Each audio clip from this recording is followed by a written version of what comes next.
sendiri Mama rekan-rekan para guru yang berbahagia, selamat datang. Insya Allah pada hari ini kita akan melaksanakan acara pokok yaitu workshop berbagi praktik baik. Ngebur dong. Acara selanjutnya.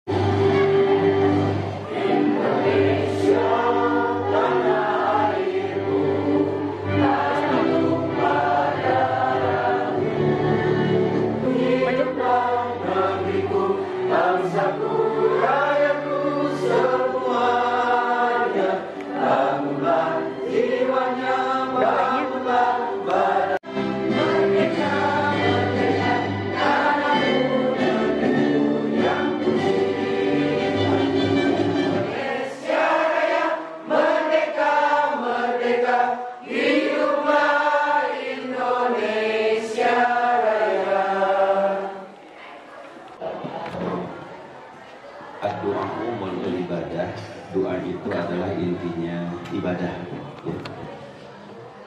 Semoga doa yang kita panjatkan pada pagi hari ini kita sangat berharap kepada Allah, yaitu Allah Subhanahu wa ta'ala. Anta syafi la syafi'a illa anta shifa'an la yughadiru saqaman.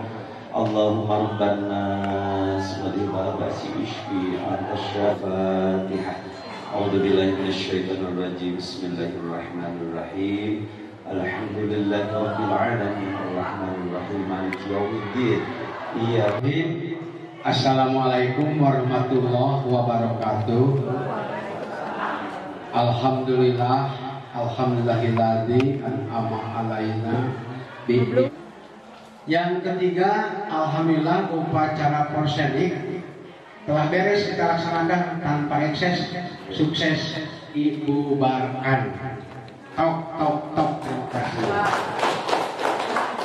Selanjutnya, Bapak Ibu, sengaja kami mengundang Bapak Ibu pada hari 27 Maret sampai 1 April kelas 9 mengikuti sanad 78 belajar biasa. Nanti di-share juga sama Ibu di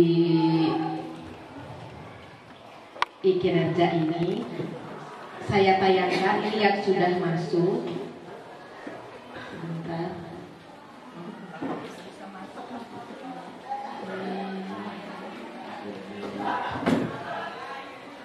Kalau sudah masuk Bapak Ibu, nah, iya, jadwal observasinya. Tentukan tingkatannya, sudah ada pilihan kelas berapa, mata pelajaran apa, catatannya itu jam berapanya. Ada ternyata yang mana atas nikmat dan karunia-Nya pada hari ini kita dapat berkumpul bersama dalam acara workshop berbagi praktik baik mengenai penerapan disiplin positif dalam pembelajaran. Sholawat serta salam semoga selalu tercurah limpahkan kepada Nabi besar kita Nabi Muhammad SAW, kepada keluarganya, kepada penerapan disiplin positif yang akan disampaikan oleh saya sendiri dan juga oleh Mr. Yudi sebagai sampok akan diingat oleh murid, tetapi murid akan mengingat bagaimana guru memperlakukannya dan bagaimana guru menginspirasinya. Jadi ketika mereka keluar dari hanya soal pilihan capres dan cawapres yang berbeda, nanti kita juga akan berbeda pendapat dan berbeda yang lainnya, gitu ya. Jadi Bapak Ibu jangan malu-malu jika nanti mengeluarkan pendapatnya atau mau mempresentasikan sesuatu di depan, ya, kita berpartisipasi penuh. Kemudian yang terakhir adalah mengikuti kelas dengan perasaan yang gembira. Jadi kita happy-happy aja di sini Bapak Ibu. Ya, lupakan dulu dan menurut KHD. KHD itu apa ya? Iya, Ki Hajar Dewantara, ya. Nah, kemudian yang kedua mengenai disiplin positif, nanti kita akan sampaikan apa hubungannya paradigma belajar menurut Ki Hajar Dewantara dengan disiplin positif, ya. Nah kemudian nanti Mr. Yudi akan berbagi praktik baik untuk membuat kesepakatan. Mungkin 2 orang, satu dari bapak-bapak dan satu dari ibu-ibu. Ya, mau SD, SMP, TK, ya, boleh. Punya pengalaman. Ya, terima kasih. Assalamualaikum warahmatullahi wabarakatuh.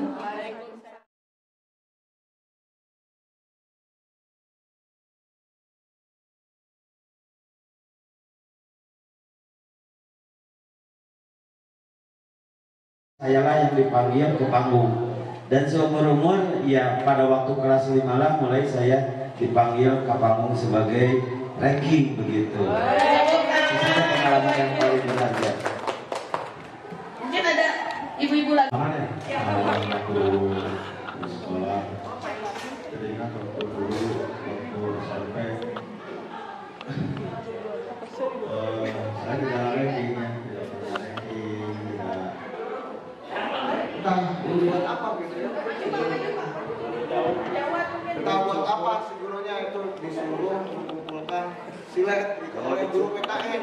Katanya ujian remedial. 1, 2 mah enak aja begitu ya, enak Enak apanya? diajar sama guru yang kelas 1, 2. Pas kelas 3-nya diajar oleh seorang guru yang jarang menjelaskan, tapi dia itu sukanya cerita tentang keluarga, begitu semangat ya kalau cerita tentang keluarga mah. Tapi jarang menjelaskan materi gitu.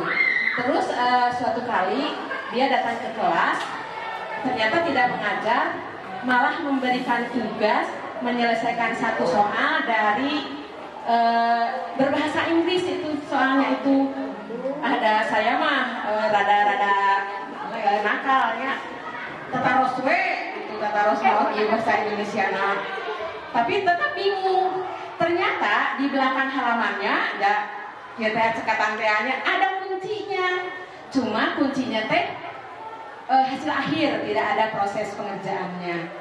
Nah, didiskusikan akhirnya ketemu cara ininya sampai dapat nilai akhir seperti itu.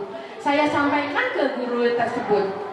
Ternyata bukan dapat pujian, malah dapat omelan. Katanya, kamu ya tanya-tanya gitu ya sama guru lain, sama guru bahasa Inggris katanya. Terus, gitulah. Jadi usaha kita tidak dihargai. Ya, oke, tepuk tangan untuk ibu. Ya, jadi apa yang disampaikan oleh guru kadang yang menyakitkan gitu ya Bu ya, dan terngiang sampai seumur hidup kita gitu. Ya, saya juga sama punya pengalaman. Ya, Bapak Ibu, apa yang disampaikan oleh Ibu Noneng kemudian memiliki budi pekerti yang luhur. Jadi bukan memaksa pendidikan tuh kata KHD tuh, tapi menuntun. Jadi kita guru itu sebagai among sebutnya, sebagai penuntun, begitu. Seperti kalau dianalogikan itu seperti petani. Boleh anak merdeka, tapi sistemnya tidak diukur. Kalau memang boleh merdeka anak memilih, artinya mata pelajaran pun harus pilihan murid, jangan dicekoki dengan 11 mapel yang wajib dipelajari. Ya, betul ya, sistemnya memang untuk untuk perubahan itu ya Pak Irman. Makanya kita semangat perubahan itu ya, untuk merubah sistem katanya harus berubah gitu ya, harus memerdekakan. Kalau sistemnya tidak memerdekakan, gimana kita bisa berubah ya, begitu. Betul sekali Ibu ya. Gitu. Makanya Bapak Ibu, ini biasanya dilakukan oleh anak untuk menghindari ketidaknyamanan atau hukuman.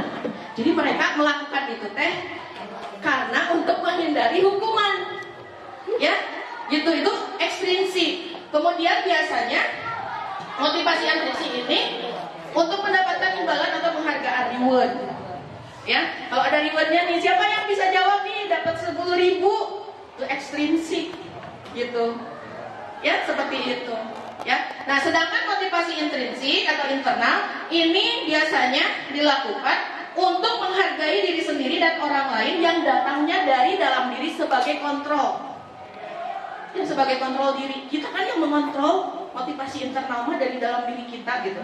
Ketika siswa sudah memiliki motivasi intrinsik ini, maka dia akan mampu melakukan disiplin. Ibu dan satu orang dari bapak-bapak untuk merefleksikan apa yang saya sampaikan mengenai paradigma belajar menurut Ki Hajar Dewantara kaitannya dengan disiplin positif. Silakan Bapak Ibu. Ya boleh Bapak. Ke depan aja Pak. Ini baik ketemuan biasa. Balik santuang Bismillahirrahmanirrahim. luar biasa. Iya. Ini bukan apa namanya, bukan refleksi, tapi hanya sekedar mungkin menyamakan sebuah persepsi ya, pandangan bahwa meskipun kita semua sudah mengakui bahwa Ki Hajar Dewantara itu adalah sang pelopor pendidikan nasional, tetapi ada satu hal yang mungkin agak sedikit berbeda dengan pola pemikiran saya dari penggalian agama ya, terutama adalah prinsip belajar masalah menuntun, Bu. Jadi ini Assalamualaikum wabarakatuh. Ya, ada pertanyaan pemantik, mohon dijawab ya. Ini mah sharing saja. Ini kita diskusi saja. Saya hanya memimpin diskusi kita.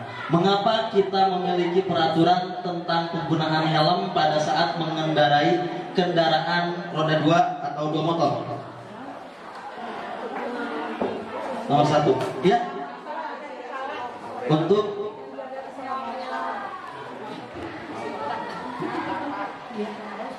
karena kepala adalah pusat segala saraf, jadi perlu dilindungi. Ya. Apalagi dengan mengendarai kendaraan itu bisa terjatuh, kemungkinan bisa saja untuk melindungi tersebut menggunakan helm yang benar.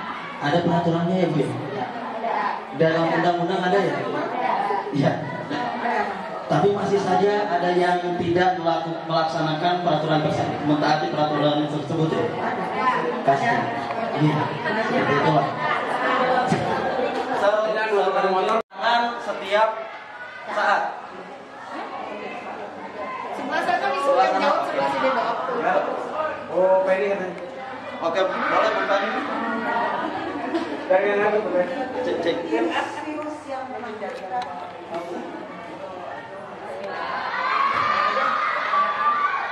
Yang jelas. Nggak apa-apa. Aturan sekarang saya tidak terlalu mendengar untuk penggunaan masker dan mencuci tangan setiap saat. Tetapi ketika saat COVID itu memang harus diwajibkan karena kita agar terhindar dari bakteri atau kuman-kuman atau virus-virus yang jahat. Terima kasih. Yang Jakarta. Nah, itu juga peraturannya waktu itu sudah jelas, ada, tertulis dan diatur oleh undang-undang, tapi sekarang tidak. Ya, sekarang mungkin peraturannya direvisi atau tidak memiliki aturan tertulis untuk tidak memukul orang sembarangan. Ada nggak peraturan tertulis, Pak? Janganlah memukul orang sembarangan. Ada tidak? Ya, kenapa? Sudah aturan. Kan tidak ada aturan, kita pukul saja. Emosi. Iya. Apa yang menahan diri kita untuk tidak memukul orang sembarangan? Jadi jangan dimukul. Ya. Apa yang menahan diri kita untuk tidak memukul orang sembarangan? Etika. Betul sekali. Tepuk tangan buat.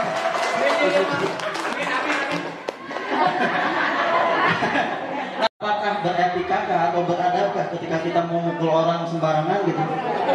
Wah, aku lagi mumet nih, aku pengen mengatur. Tidak mungkin kan? Oke, selanjutnya Bu. Pak Yudi, Ya. Tirai punya etika. Ya. Etika. Oh, oh.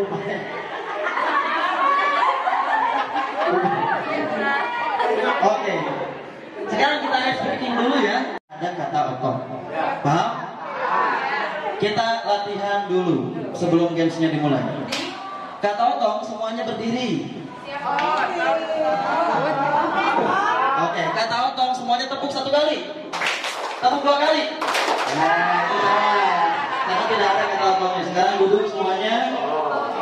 Nah, sekarang kita mulai games yang betulnya ya. Oke. Kata otong semuanya berdiri. Kata otong, tepuk tangan 1 kali. Tepuk tangan 2 kali. Konsentrasi. Yang ada kata otongnya saja yang dilakukan ya. Oke. Kata otong semuanya lompat 1 kali. Kata otong semuanya lompat 2 kali. Lompat 1 kali. Ya. Oke. Kata otong semuanya teriak.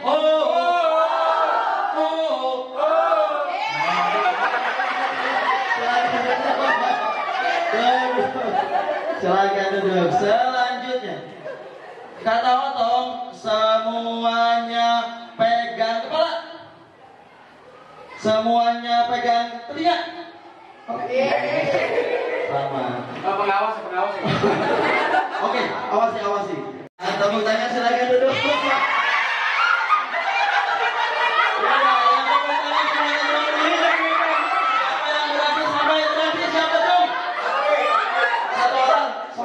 Iya, Bu Haji silahkan mendapatkan hadiah ke depan lagi. Ya, lagi. Ibu Haji suruh siapa ke depan? Tidak ada kata otongnya.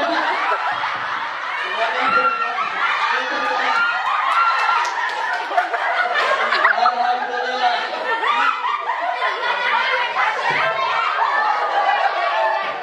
Silver Queen Cangkibar seragam 30.000 tidak diselamatkan. Gamesnya berakhir, kata otong gamesnya berakhir semuanya tepuk tangan. Adalah tanpa kesepakatan. Tapi kenapa Bapak Ibu sangat senang mengikutinya karena ini adalah games. Bayangkan ketika di kelas. Nah, oke, selanjutnya. Apakah konsep peraturan di atas baik jika dipraktikkan di kelas? Ya kalau gamesnya memang baik. Akan tetapi kalau secara kita yang menentukan gitu dari awal sampai akhir peraturannya tanpa ada kesepakatan murid, apakah itu baik? Tidak tentunya. Oke, selanjutnya. Nah ini dia, kita dari saya sama Bu Lucy. Jadi peraturan kelas seperti apa yang Bapak Ibu inginkan di dalam kelas, mau itu di kelas ini ataupun di kelas yang nyata, di kelas. Acungkan tangan bagi yang setuju. Peraturan dari Pak Yudi, merokok hanya dilakukan di luar ruangan aula, ruangan workshop. Acungkan tangan. 1, ya. Ada 50% yang setuju, ada yang 50% yang tidak setuju. Berarti ini perlu ditinjau hal atau bagian yang penting. Setuju? Setuju ya. Selanjutnya dari yang belum dibaca ya, Bu Sartika, tidak bermain HP sewaktu tidak dipakai pembelajaran. Setuju? Setuju. Oke, selanjutnya Bu Penny, peserta boleh meninggalkan ruangan ketika selesai acara terkecuali hal mendesak. Ketika boleh meninggalkan ruangan ketika iyalah meninggalkan ruangan ya kalau selesai. Siapa lagi yang mau diam di sini ketika selesai acara? Ketika sedang acara tidak boleh ada yang keluar. Iya, oke. Hanya boleh ketika selesai ya. Setuju, berarti setuju? Nah, hal ini bisa kita lakukan di kelas dan kita bisa menceklis manakah yang setujunya dan dibagikan ya dan diurutkan. Aturan itu yang ada di benak siswa itu berarti serikannya dengan hukuman. Kalau misalnya dijalankan, kadang-kadang dapat apresiasi. Kalau misalnya tidak dijalankan pasti dapat hukuman. Nah, itu aturan. Kalau keyakinan, karena keyakinan ini sudah disepakati dari awal, berarti bukan hukuman di situ. Jadi ada kesadaran pada dia atas konsekuensi yang telah dia lakukan. Iya, tepat sekali. Ada yang mau menyanggah atau setuju semuanya? Sepakat setuju ya. Ketika anak-anak menjalankan peraturan itu tidak ikhlas, cenderung tidak yakin, dan akhirnya terpaksa, sehingga ketika peraturan itu tidak konsisten dilaksanakan, anak-anak akan memberontak dan tidak mentaati peraturan tersebut. Beda dengan keyakinan. Ya, coba tulis dulu kata-kata di sini atau peraturan-peraturan yang harus di kelas itu seperti apa, yang jangan di kelas itu seperti apa. Setelah ditulis, dirumuskan, nanti rubah kepada keyakinan kelas. Ya, dibagikan 4 kelompok aja per baris ya. Per baris aja, per bidang boleh, per rukun atau per baris ini.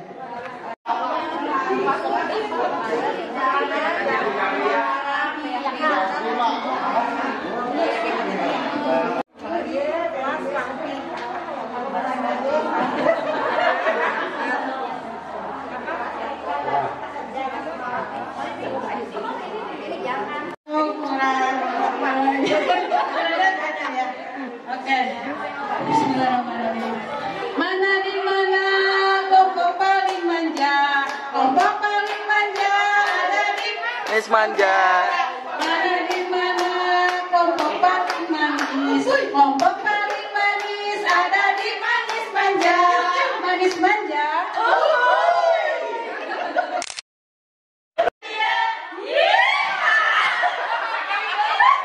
Sekali lagi, ada yang selesai. Video.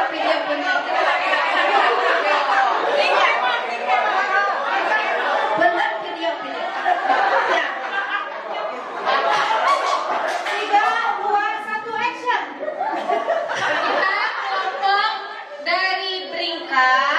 Bringka itu, bringka dia.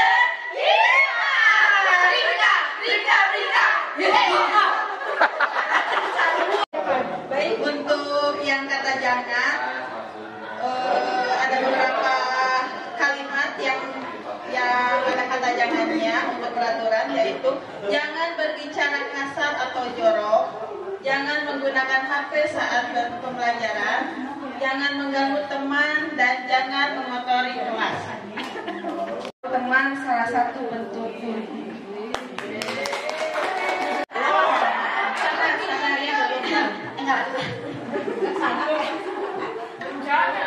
Pantunnya Kang Irman Cesi. Sekian, terima kasih. Tahun dari 1, 2, 3. Bringka. Yes. Bringka. Assalamualaikum warahmatullahi wabarakatuh. Iya, tepuk tangan.